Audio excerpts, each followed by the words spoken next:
I've had the amazing pleasure of working with Preeti at Google the last year and a half or so. And her talk is actually some of the work I've seen in action, where she helps teams not only really think around corners, but also plan and staff and start to build on things that will existentially change a company's future. So very excited to welcome Preeti to the stage. Please give her a round of applause.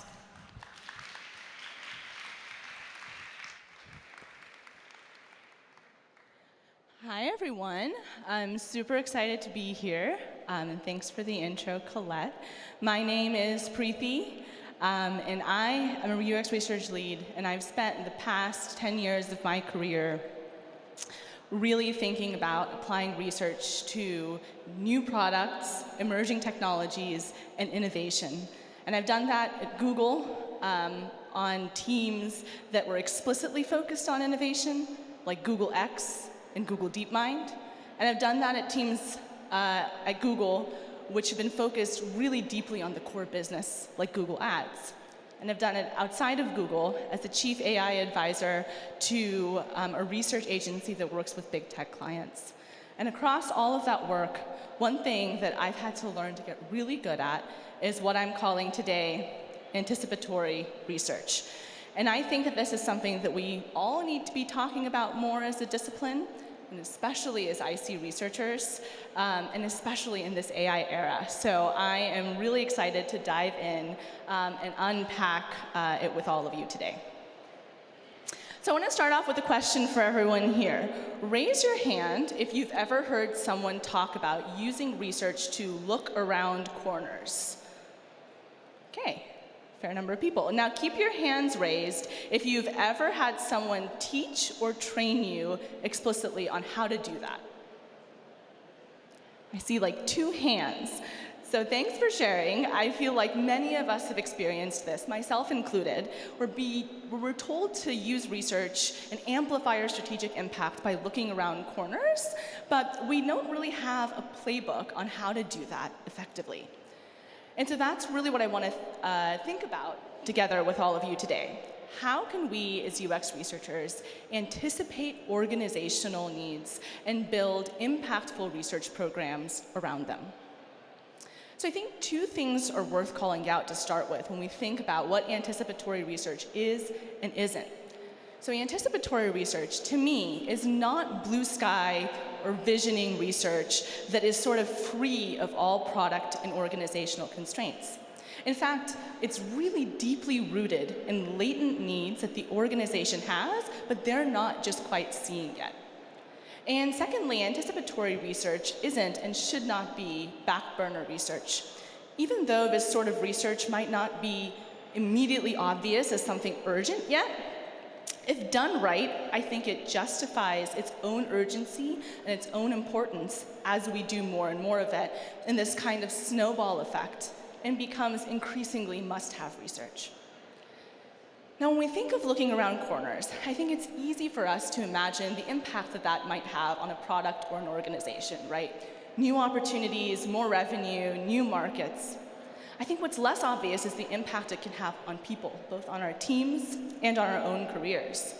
At its core, I think anticipatory research is deeply, deeply relational research. It's about helping people on your team see and visualize possibility in a data-driven way. And I think of it a lot like this image that I'm showing here on screen of Galileo demonstrating his telescope to people for the first time. If you think about identifying an X million dollar opportunity for your product using research or guiding the team to a new North Star, your research is really that telescope. It's a portal to a new future, a new world, and you're helping your team build towards it. And that can be a really career-defining moment for you as a researcher. You transform your own value proposition from just being a researcher into being a product owner, into being a decision maker, and really helping the team decide where to go and how to get there. And I think in this AI era that we're all living through, these are the really deeply human and really deeply irreplaceable skills. And so that kind of relational impact is something that I think is really worth keeping in mind as we get into the frameworks in the next couple slides. So how do we look around corners? Well, to look around corners, we first have to identify what they look like.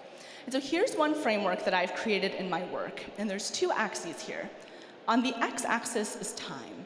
So when you're thinking about an area, is this a product gap that's kind of existing, so we're in the present? Or is this a future area where the product hasn't gone yet? And on the y-axis is executive conviction. Is leadership convinced that this is an area worth going after? Or are they not quite convinced yet? I think much of our work as researchers are in problem spaces with high executive conviction.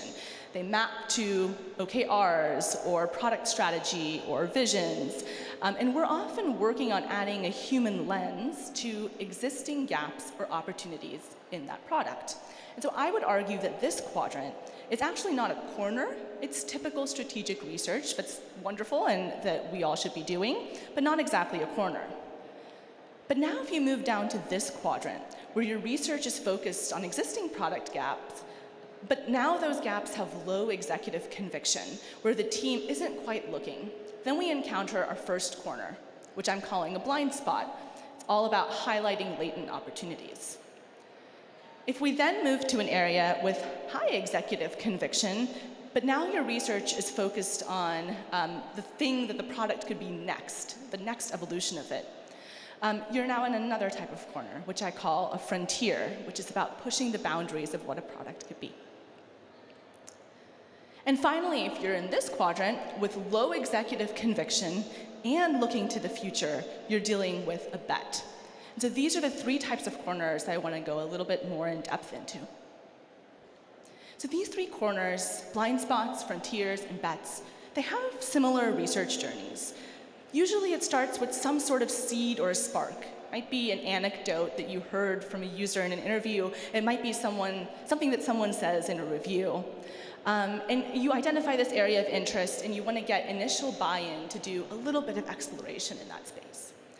Then there's some sort of value demonstration. You go off and do that research and you want to show some kind of initial win, proof of impact that typically unlocks and gives you that license to go off and do a little bit deeper exploration in that area and build a proper research program and show even more substantial impact.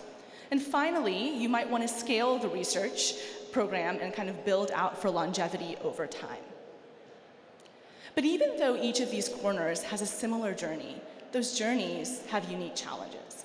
The way I think about doing this kind of research is like there's a ball that you're trying to roll forward. And sometimes that ball has a lot of momentum, and sometimes that ball gets stuck and it needs a push to get over a speed bump.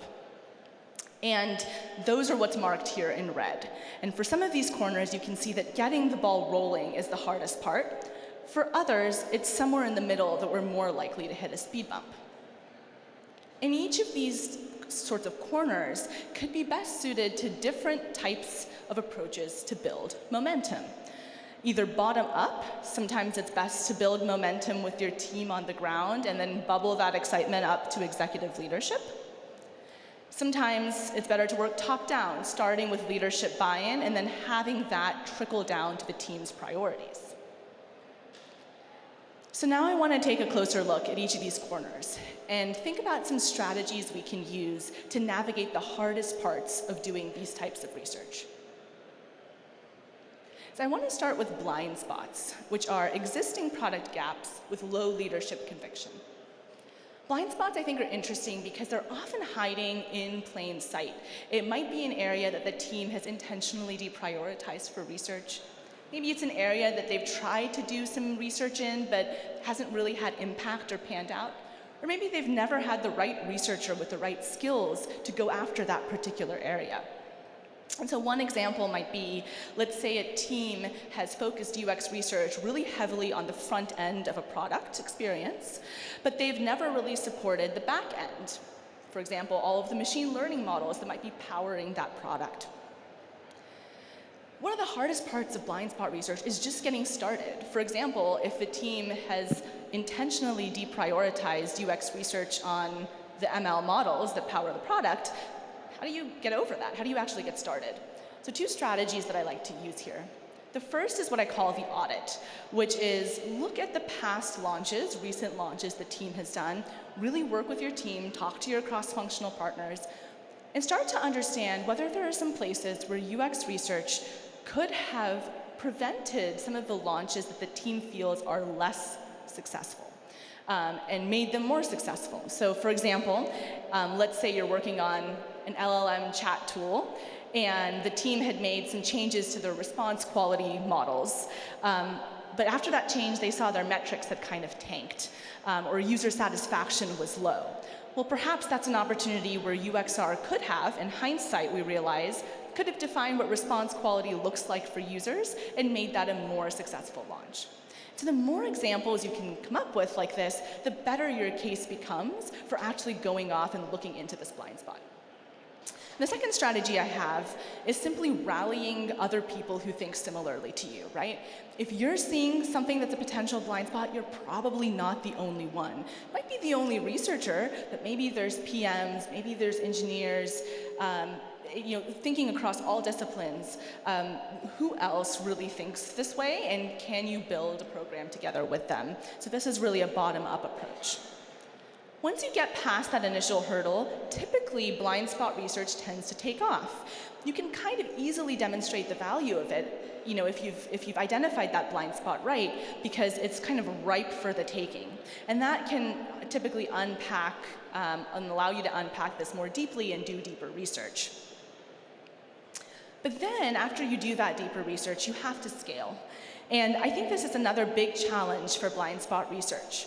So let's say you've looked at an area, you've done all you can as a solo researcher, or maybe a duo or a trio of researchers, but you find yourself kind of on this island where you've really looked deeply into this area, and now you need a bridge to the mainland where all the other research is happening.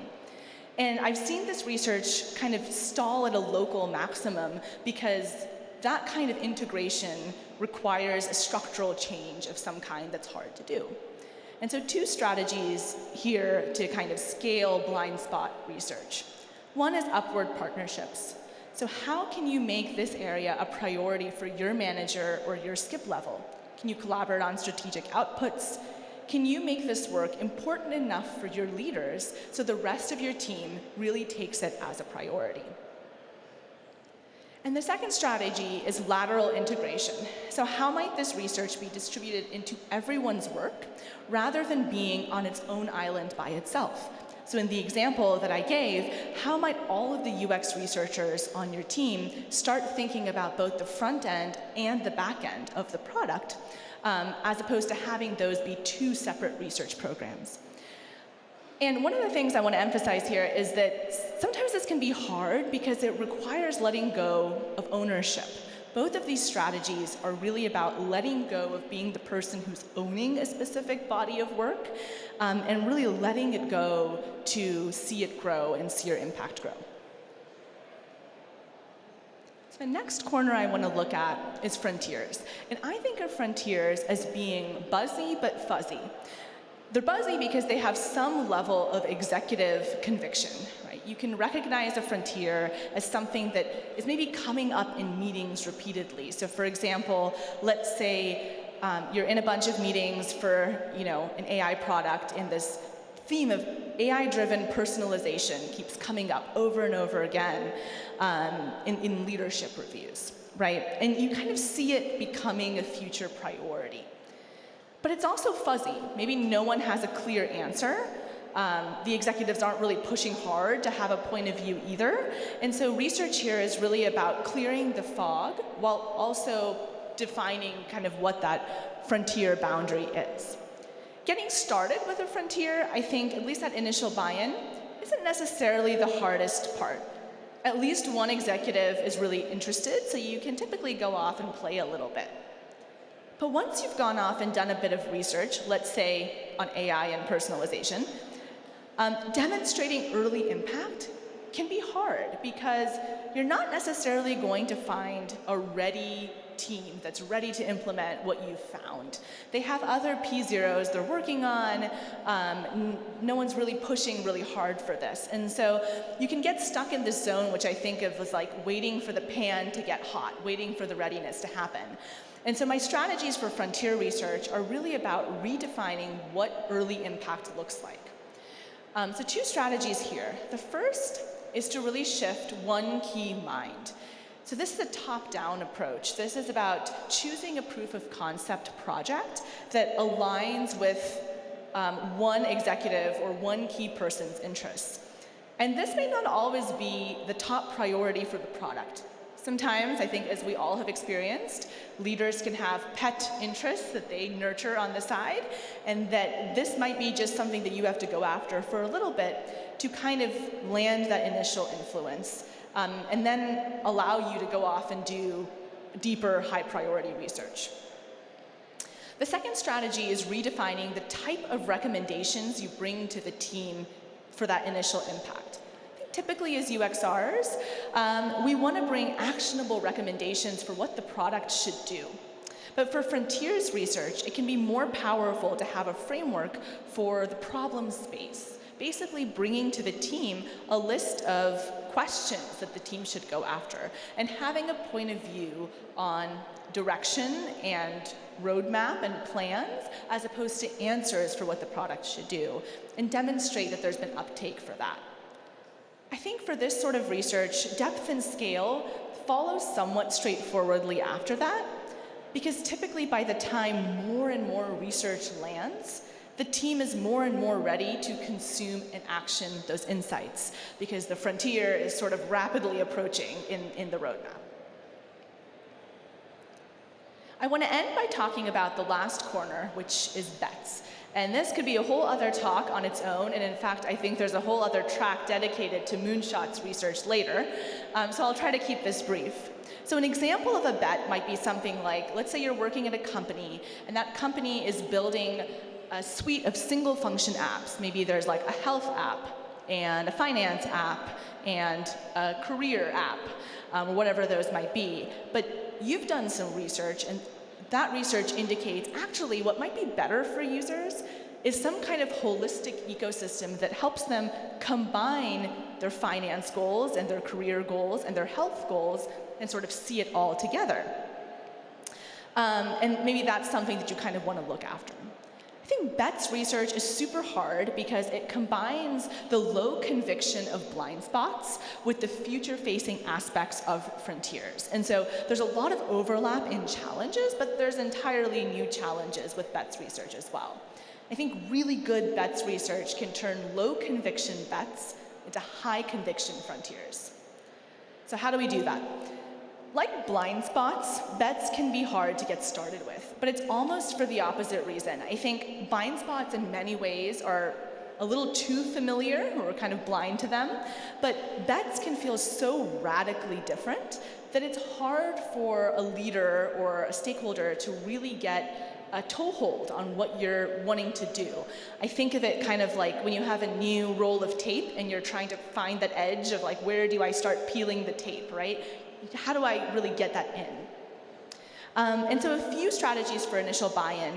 One is a top-down approach with executives where you build a bridge. So you work backwards from where is it that you want to do your research, where is it that you want to go, and build the bridge back to where you are currently as clearly and as quantifiably as you can. The other strategy is a bottom-up one, where instead of building a bridge, you're building a staircase. You're starting with the team, where they are, and the research they want to do right now, but then you go just adjacent to where the team is now, and then you take another step just adjacent to that, and another step just adjacent to that, and slowly you build this staircase towards the narrative you want to get to. Now, once you've done a little bit of initial bets research, you might quite immediately have another hurdle, which is that like frontiers research, bets research isn't going to find a ready team that's like ready to action your insights right away. And so shifting one key leader's mind, as we spoke about before, also applies here. But I think for bets, you can really help bring a speculative future to life through design, through film, through prototyping, that are rooted in data and insights. So let's say you're trying to move that product from being a bunch of separate apps to a more holistic ecosystem. Could you make a film that shows what a user's life is using that product today and what it could become in this more holistic ecosystem. And this is a great space for collaboration, I think, with design, with engineering, but it's also something that I think when we're short of resources, AI has made significantly easier for us when we don't have those easy cross-functional partners that we can collaborate with. And those first two challenges, like getting that initial buy-in was hard, showing that initial value was difficult, it also makes it hard to know, how do I move forward with deeper investment here? And there's not often a clear roadmap of like, hey, was winning research, let's just go do more of it. So once we do get to depth, some strategies for BETS research might be, one, to have many irons in the fire, right? Depth here might actually look like breadth. You have a lot of different hypotheses and you're sort of diverging and going after a lot of